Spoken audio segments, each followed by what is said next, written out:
경매 기초 용어에 대해서 한번 알려드리도록 하겠습니다. 경매는요, 사적 채무를 해소하는 거예요. 어디에서? 법원에서. 아까 어떤 절차로 한다 그랬죠?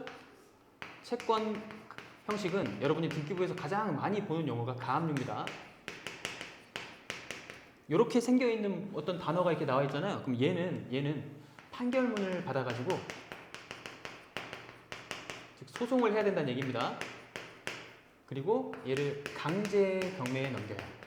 경매 이름이 강제 경매예요. 그런데 물권인 거는 아까 근저당하고 전세권 설정 이런 의미로 나와 있다 그랬잖아요. 요 두 개의 용어로 되어 있으면 판결문이 없이 바로 넘길 수 있다고 해서 임의 경매라고 부릅니다. 그러니까 포인트는 뭐냐면 판결문이 있냐 없냐에 따라서 강제 경매냐 임의 경매냐 이렇게 나뉜다는 거예요. 그래서 이 두 가지 방식으로 경매에 넘길 수 있어요. 형식적 경매는 조금 어려우니까 나중에 할게요. 그리고 공매 온비드는 세금 압류를 추심하는 게 맞는데 아까도 말씀드렸죠. 기업 채무 인수를 해가지고 그 기업이 받지 못하는 돈을 대신 경매에 넘겨주는 곳이기도 하다. 기억나시죠? 그래서 이 두 개는 온비드 공매의 주된 업무이기도 하구나. 이걸 주로 담당하는 애들이 뭐였다고요? 공사 이름이 한국자산관리공사였습니다. 그리고 그 자산관리공사는 신탁, 위탁의 형식이라고 해서 기업이나 정부가 가지고 있는 자산을 매각해 주기도 합니다. 대신 매각해 주는 거예요. 그러니까 유찰이 계속 안 되고 정해진 금액까지 유찰이 되면 다시 올라가는 그런 현상들이 여기서 발생합니다. 왜냐하면 신탁하고 위탁을 한 거기 때문에. 이해되시죠? 그러면 경공매의 가장 큰 차이는 뭘까요? 인도명령하고 강제집행입니다. 그럼 여러분 생각을 하셔야죠. 인도명령이 뭐지? 인도가 나라 이름은 아닐 거 아닙니까? 인도는 주라는 뜻입니다. 찾아보셔야 돼요. 주라는 뜻이에요. 공매에서는 이런 명령 제도가 없습니다. 그래서 인도명령은 여러분이 생각을 하시는데 거기에 살고 있는 점유자라고 우리는 보통 불러요. 점유자라는 게 뭐냐면 주인일 수도 있고 그러니까 소유주일 수도 있고 임차인일 수도 있잖아요. 그리고 전혀 모르는 사람일 수도 있습니다. 그죠? 미상인 사람일 수도 있어요. 이런 사람들을 내가 경매 낙찰받고 나서 발견을 했으면 이 사람들의 인적사항을 토대로 알아내는 형식을 토대로 알아내는 방법도 따로 있어요. 토대로 인도명령 신청을 해서 이 사람들을 내보내는 절차를 뭐라고 하냐면 명도라고 합니다. 명도. 이 단어도 외워놓으세요. 그거를 아주 편하게 해주는 제도를 인도명령이라고 해요. 인도명령을 받아서 명도를 하려고 하는데 이 사람이 안 나가요. 그러면 강제로 나가게 하는 제도를 강제집행이라고 합니다. 그러면 강제집행의 권원, 즉 근거가 되는 서류가 뭐냐면 인도명령을 서류로 강제집행을 친다. 이렇게 생각하시면 좋을 것 같아요. 그러면 이렇게 구별할 수 있겠네요. 인도명령이라는 법원 서류, 명령문으로 강제집행을 할 수 있다. 강제집행은 실제로 사람들이 옵니다. 인력사무소 같은 데서 와요. 법원과 계약되어 있어요. 이 사람들이 차량을 끌고 옵니다. 차량에는 사다리차도 있고 그 다음에 트럭도 있고 이 금액을 계산을 했을 때 이 금액을 대략적으로 알고 계세요 여러분? 한 10평 정도 기준으로는 400 정도 나와요. 물가가 많이 올랐습니다. 옛날에 200만원이었어요. 지금은 한 32평 정도가 여러분 낙찰받는 거 가장 많을 것 같은데 한 700만원 나옵니다. 그러면 25평 기준이면 중간쯤이겠죠 어디? 물론 제곱미터 이건 공급 면적 기준이니까 전용으로 하면 이거 25평, 17평 이렇게 될 거예요. 기억하고 계세요?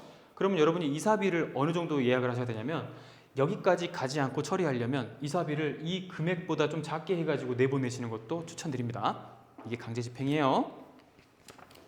아파트 경매할 때 여러분이 가장 중요하게 볼 것은 뭐냐면 대항력과 배당 여부 그리고 말소 기준권 이 세 개만 보면 되시는데 가장 깨끗한 물건을 보시는 거는 말소 기준권만 보시는 겁니다. 말소 기준권. 아까 설명드렸죠? 가장 선순위라고요. 선순위. 까먹지 마요. 선순위. 선순위는 뭐냐면 등기부상 기재된 권리 중에서 가장 1순위로 나와 있는 돈, 1순위로 나와 있는 권리, 이걸 선순위라고 불러요. 그럼 이걸 갚을 필요가 있다 없다?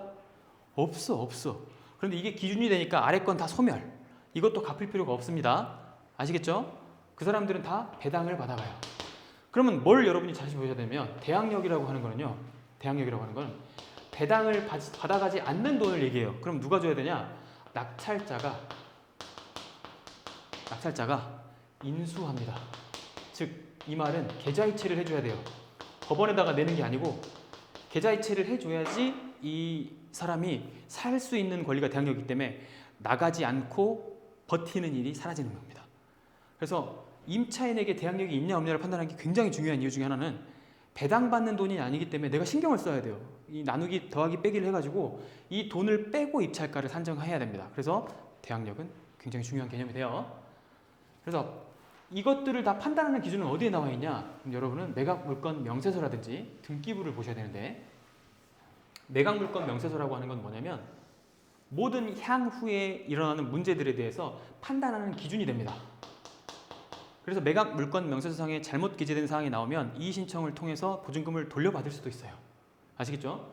그럼 등기부는 뭔데요? 이 매각물건 명세서상에 나와 있는 그런 내용들을 자세한 세부 사항을 확인할 수 있는 그런 자료가 됩니다. 이제 이 두 개를 결합해서 볼 수 있으면 저는 천하무적이 될 수 있을 거라고 생각하는데, 그래서 제가 등기부 강의를 때로 여는 이유기도 합니다. 인기가 매우 좋은 강의예요. 아시겠죠? 맛보기로 좀 보여드릴게요. 매각물건 명세서는 여러분이 보기가 매우 어려울 텐데 여기만 먼저 보시라는 거예요. 여기 가운데 뭐라고 써 있어요? 이 최선순위 설정이라고 하는 게 선순위, 근저당이면 선순위 근저당, 가압류면 선순위 가압류 이렇게 부릅니다. 이게 말소 기준권이 돼요. 아래로 싹 소멸되고 얘도 사라집니다. 그러니까 선순위가 이거기 때문에 얘는 임차인이 들어있는지를 이것만 보고는 알 수가 없잖아요. 그럼 임차인 들어있는 건 어떻게 알 수 있냐? 아까 점유자라는 말 설명드렸죠? 점유하는 건 주인이 또 있지만 임차인이 또 있어요. 밑에 봤더니 누가 들어있나요? 이미경이라는 임차인이 들어있네요. 여기에 임차인이라고 나와 있어요. 임차권자. 임차권자란 말은 임차권 등기 명령도 했나 봐요. 전입신고 일자가 12년이고 그리고 확정일자도 12년에 받아놨고 배당 신청도 했어요. 그럼 이 날짜를 뭐하고 비교하냐? 여기하고 비교를 하는 겁니다. 그랬더니 얘는 대항력이 있어요? 없어요? 누가 더 빨라요? 2009년. 얘는 2012년. 즉 전입신고된 날짜가 최선순위 설정된 날짜보다 나중이죠? 이런 경우에 대항력이 없다고 얘기해요. 게다가 이 사람은 배당까지 신청을 했어요. 그럼 이건 어떻게 되게 되느냐? 이 근저당권을 다 받아가고 난 다음에 남은 돈을 이 사람이 받아가는 겁니다. 그럼 내가 인수할 돈은요? 없어요. 이런 걸 대항력 판단이라고 해요. 어렵죠? 매각 물건 명세서를 정말 자세하게 보실 수 있어야 되고 이 용어에 대해서 찾아보셔야 됩니다. 아시겠죠? 그 다음에 등기부도 보여드릴 겁니다. 그럼 등기부는 어떤 것들을 말해주고 있나요? 등기부는 그 집에 기록하고 있는 모든 히스토리를 전부 담고 있고요. 아파트의 경우에는 집합 건물이라고 불러요. 고유 번호가 나와 있으면 이거는 주민등록번호와 같아서 이 아파트가 가지고 있고 이 집이 가지고 있는 그 기본적인 사항을 바코드화 해놓은 겁니다. 이런 걸 전산화 작업이라고 하고 우리나라에서는 2000년부터 시행이 됐습니다. 그전에는 수기 기록해 있었어요. 표제부, 갑구, 을구로 이루어져 있는 등기부는 표제부에 일동이라고 하는 여러 개의 동이 있을 때 그 한 개의 큰 건물을 부르는 말이 우리는 101동, 102동, 103동 이렇게 가지만 등기부에서는 전부 다 그 각 동을 일동이라고 표시합니다.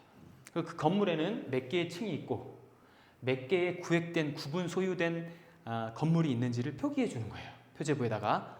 그리고 등기 원인 및 기타 사항이라고 하는 것은 뭐냐면 이 소재지, 이 지역 주소지에 있는 아파트가 언제 등기가 됐고 어떻게 등기가 됐다라고 하는 것을 기록해 주는 겁니다.